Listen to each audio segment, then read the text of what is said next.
Here, and welcome to the first episode of this new series, which is the reviewing of Monday Night Raw from last night, which was the 25th.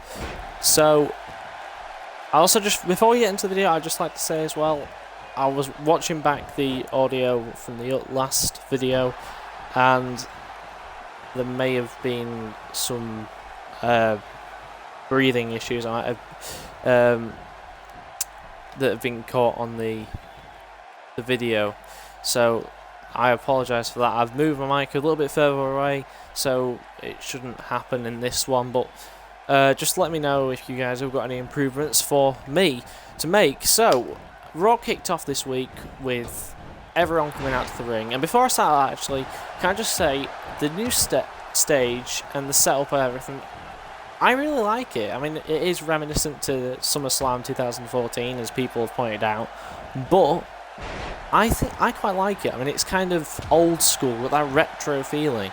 Probably not as good as the 04 set, but you know, it's nice to have something new for once. They've done something different.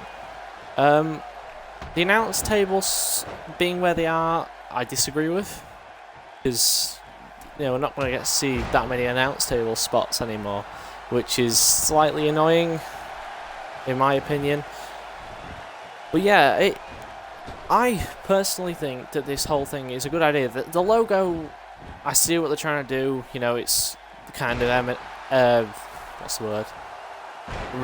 Reminding me of the Monday Night Wars, the way they've done that logo, but it's not the best for this era, I would say. But kicking off the new era strongly, I believe, with the whole getting the roster out, speaking to them, you know, saying this is Monday Night Raw, this is the flagship, this is what you have all come to see. And you know, the show was very, very good. It's, you know, starting off with the announcement that there's going to be 2 Fatal 4-Way matches to face. Then the winners of those will face each other in the main event of Raw, and the winner of that will go on to SummerSlam to fight for the new Universal title. Yeah, why couldn't they just brought back the World Heavyweight Championship? In my opinion, that would have been the best thing to do. But yeah, the Fatal 4-Ways. So we had Sami Zayn, we had Sheamus, Chris Jericho, Cesaro, Roman Reigns, Rusev, Kevin Owens, and Finn Balor. I thought, you know, that was brilliant, you know, getting those superstars in there. One thing I didn't understand was how Stephanie was calling out Roman Reigns for being a loser, and then put him in the top 8. Logic. Yeah, so after that, you know, we found out that there was going to be 2 Fatal 4-Way matches. They announced about the Women's Championship match, which was very interesting. I mean, I didn't expect a Women's Championship match to be on Raw. I expected them to wait until SummerSlam, you know, have it then the big Sasha versus Charlotte match. But on Raw, okay, fine, new era, whatever. So yeah, we got into our first match after that, which was the first Fatal 4-Way match between Kevin Owens, Finn Balor, Rusev, and Cesaro. That was a fantastic match full with great things. The ending with Finn Balor was inevitable though, wasn't it? The drop kick, the low drop kick, should I say, sorry, into the turnbuckle, and the coup de grace to Rusev. Brilliant, great start for his WWE career. Let's just hope he keeps that momentum going. And then he went into the main event, of course. Yeah, then after that, we got the Nia Jax versus the local competitor. I believe it was Britt Baker. Is that right? I'm not sure, but yeah. Squash. Why they brought squash matches back, I don't know. I don't see the point in it. Putting superstars or women against local competitors, I don't see the point. I really don't see the point. But yeah, Nia Jax went on to win. Blah blah blah. It was inevitable. So then we have the next Fatal 4-Way, Jericho, Reigns, Zayn and Sheamus. again, it was obvious who was going to win. Roman Reigns, because he's the guy, inevitably won. It was okay. It was an okay match, though. Not saying it wasn't.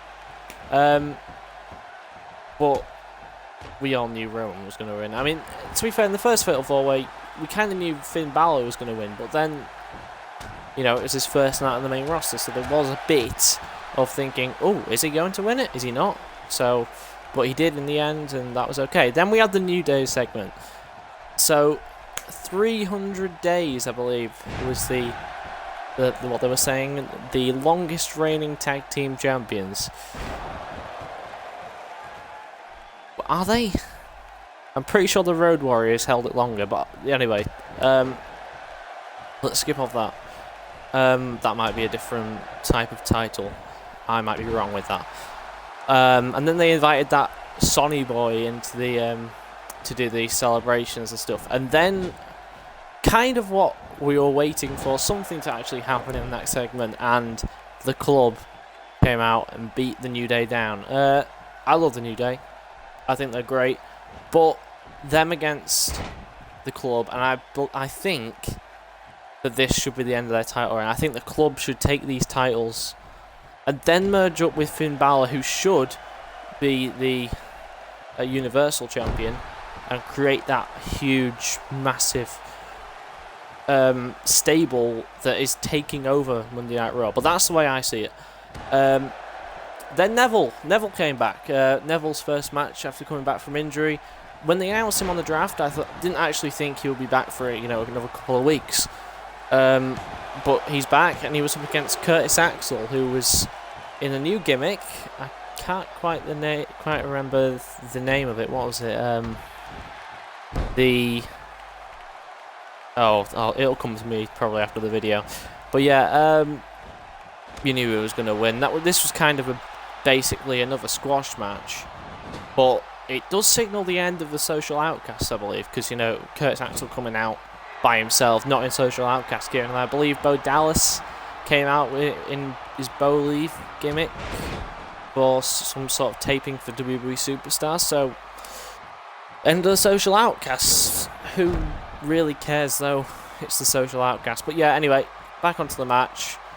Easy, quick victory pretty much for Neville.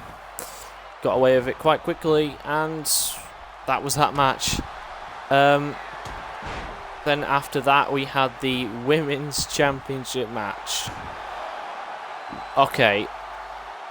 Did anyone actually see that happening on Monday Night Raw? Sasha Banks is the new Women's Champion, and that is brilliant to say. Charlotte was kind of getting a bit stale as champion, in my opinion, although I don't think she'll win it back at SummerSlam. Obviously, this is going to set up the rematch for SummerSlam, but I think Sasha will hold on to it. I felt the beginning was a bit silly with the whole Dana Brooke getting chucked out for... Well, it looked to me what they were trying to say was Dana hit Sasha with the championship, but obviously it hadn't because Sasha had chucked it, and it was just trying to make the referee think like that. But my problem with that is, doesn't that class as disqualification? I mean, yeah, the ref didn't see it, but if he's throwing her out, then that would class as her hitting her over the championship. So that would class as a disqualification, right? So, I mean, yeah, Viva La Raza, whatever. I just don't think that was the way to get rid of Dana Brooke. But yeah, anyway, solid match. Great for Sasha to win the championship. The boss is now the Women's Champion, which is great. The face of the division.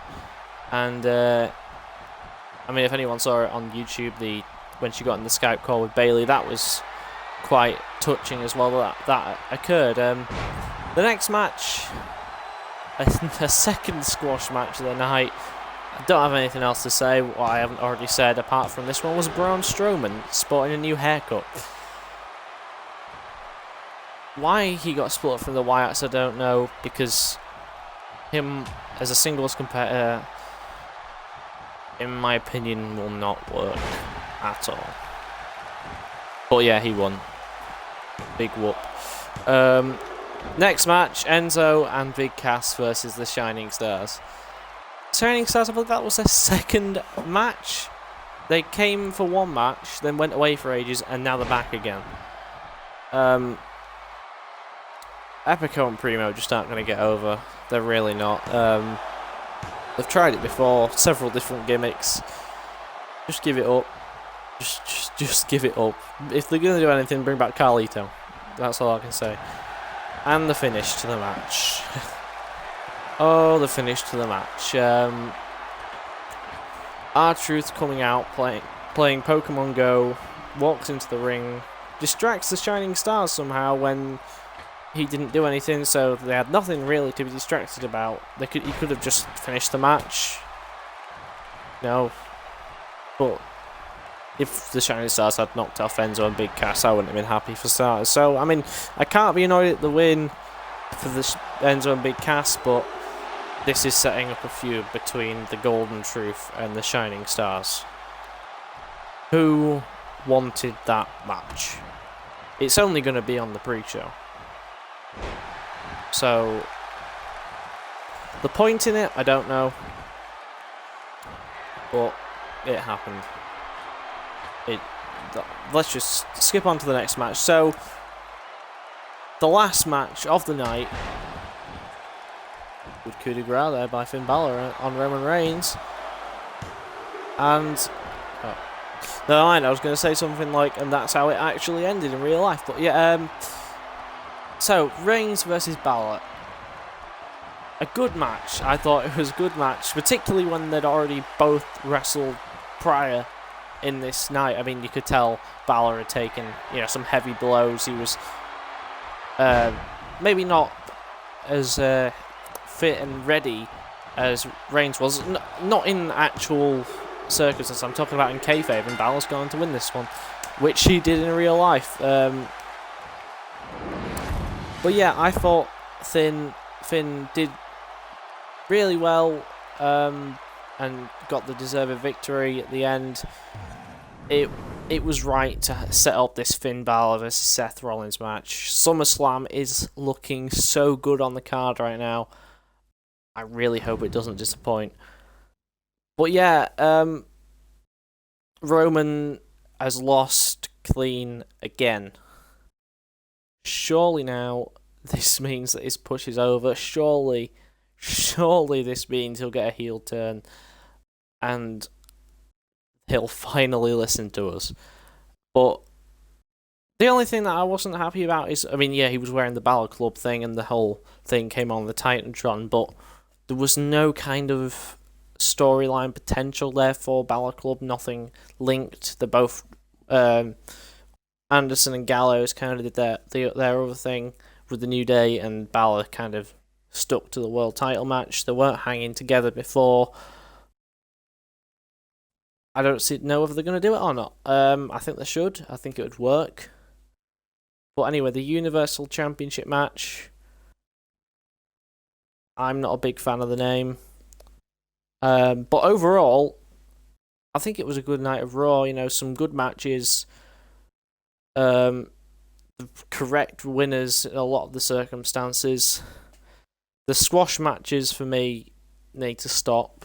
And there was no point in them. Just put them against just the lower card superstars. Just please don't do squash matches anymore. There's no point in bringing them back. That's my opinion. Some people like them. Some people say, oh, it's giving younger talent a go. Yeah, but they're wrestling for like 2 minutes, not getting any offense in, and getting destroyed by people like Braun Strowman. Looks like he's pissed himself.